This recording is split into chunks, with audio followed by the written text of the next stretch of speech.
Hey guys, Gameboy3800 here, once again back on Forza Horizon 5. Last time out in the Hilltop Rally stage, the Ford Mustang SVO got super close to the Oldsmobile. It was a great handling car, but in the end it just didn't have the power of the Oldsmobile to beat it. So now we're going to see if we can keep this trend up.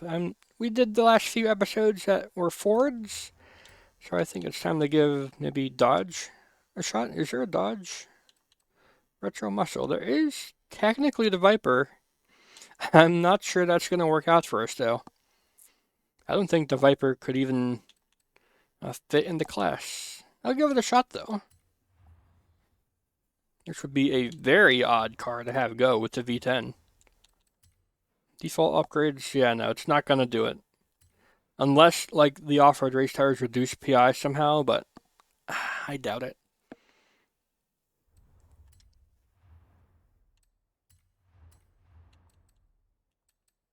No, they don't. So it's not going to be a Viper this series. Too bad.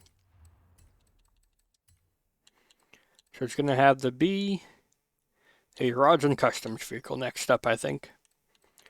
Let's go ahead and give ourselves a try in Ford Deluxe with 1700 horsepower. Nah.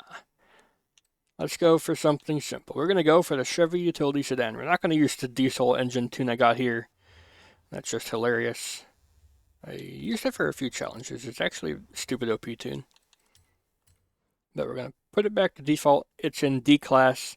We have a ton of room for upgrades. This is great news because all the top cars seem to have started in a position where they can get off-road race tires and still stay in C class or even D class for this car.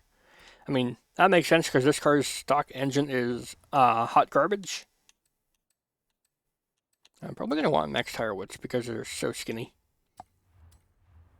Likewise, we may want aerodynamics front and rear because the stock, everything is just not great on this. Give it the brakes. Oh my. I love how you can make it do the lowrider bounce. We're going to want the car to be heavy, so we're going to put the roll cage in. And the gearbox, I have no idea what the stock gearbox is going to be, so we're going to at least want a sport transmission.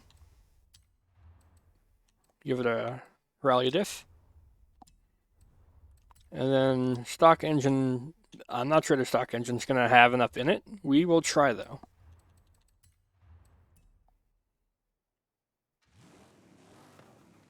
It's still a V8 of some description.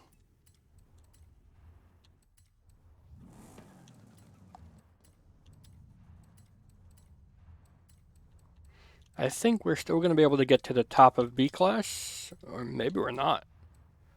Oh my, we may have the engine swap. I've never had to do that before.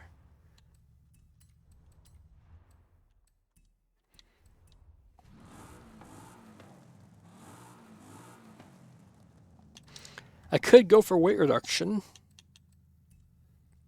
but we've determined that weight is good for this series. But there's no other choice, is there? God dang it. Alright, so let's run maybe a bit less power.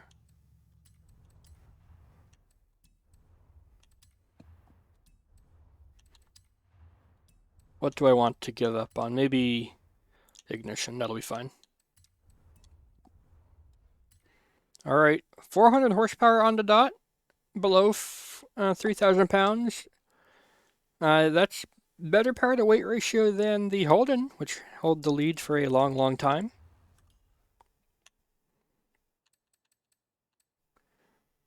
Alright, looks like we're going to be using only a few of the gears here because the fifth gear just goes off the scale.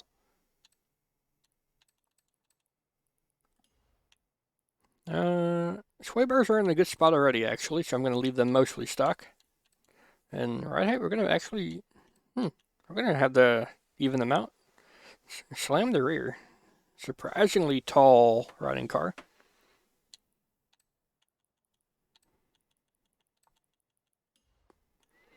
We're going to max out the aerodynamics.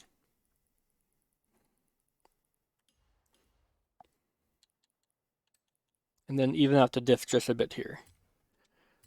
That's our Chevy utility sedan.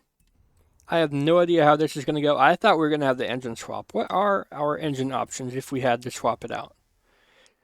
LS V8, V8 diesel, the V10, the Monster Truck engine, and the Funko engine.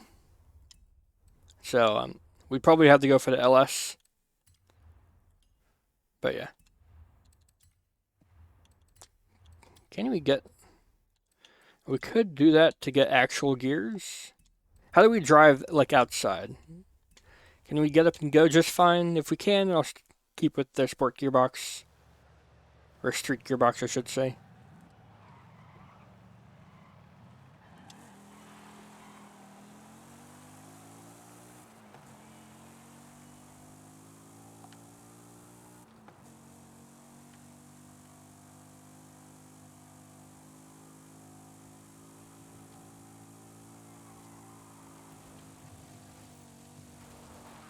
I'm going to want more gears, so yeah, we're going to go back. Reduce power, I think, even more. Or, no, we don't need to reduce power, I don't think, this time. We can just reduce front tire width. So go for that, but then go for this. And then probably do that, actually, get some power back, you know?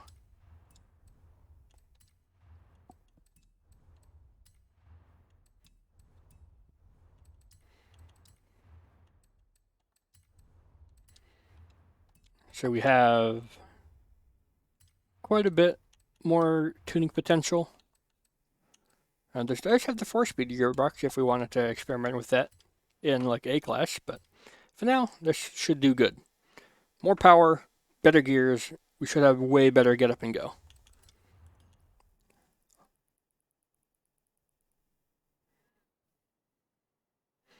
It says we have like awful top speed. That doesn't totally surprise me. It should be good enough for our setup though. Alright, our sedan is ready to go. It's a 2-door sedan. Alright.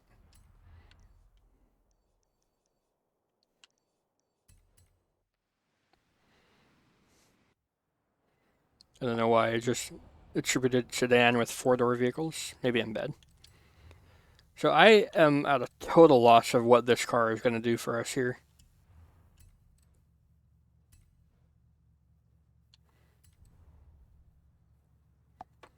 So trying to beat the olds.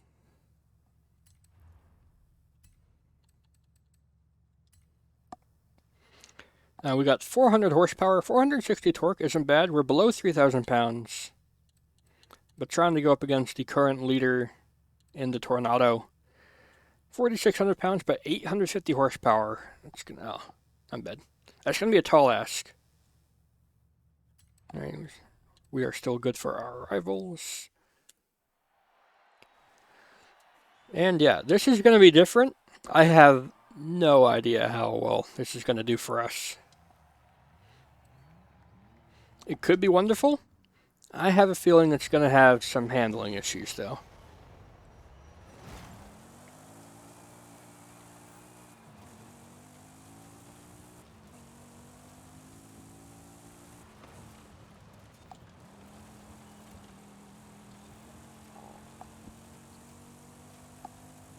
These gears are good, though. I'm very glad we swapped out that gearbox.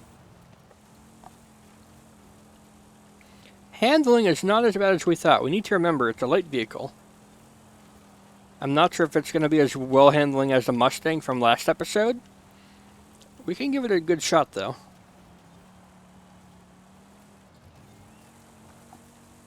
Yeah, this car is actually pretty planted. I don't know how.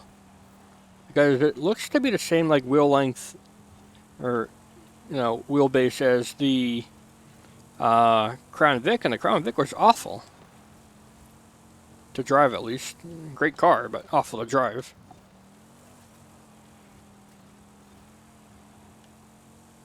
Yeah, we are legitimately good in the sedan. We don't have the ultimate grip of the Tornado there, it seems. Downshift there.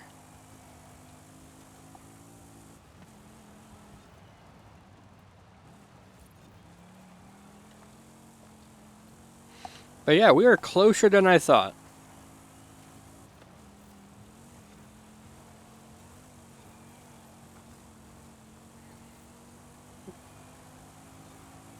.48.2 opening lap. That's not great when we're trying to beat a 47.2. Need a second. And we're not going to find it doing that. Oh my.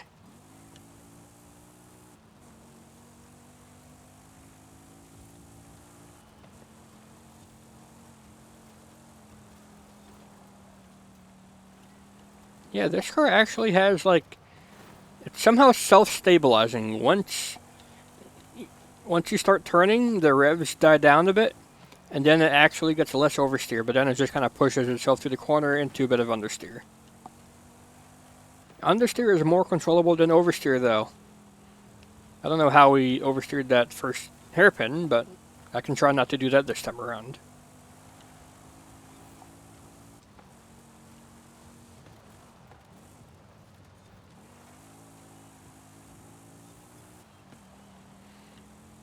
I'm not sure what gear to be in for that turn.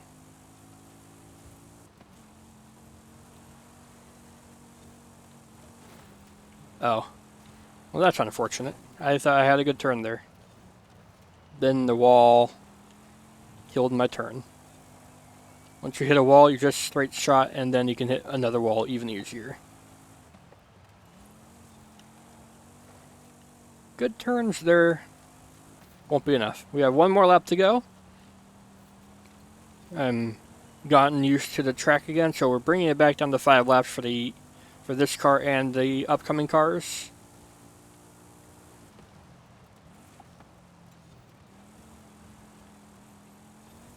That's a fairly good turn. A bit of a slide, though.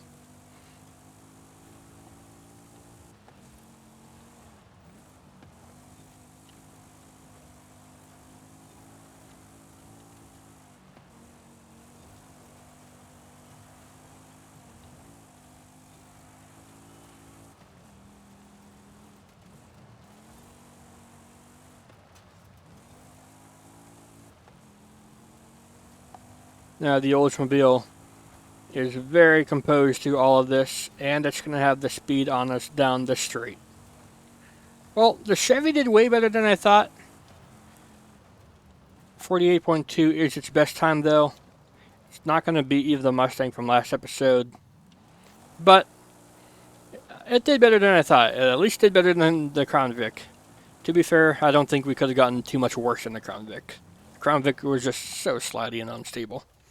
This car's pretty stable, but once it gets past the edge, it just goes straight on. So watch out for that, and you have yourself a good car.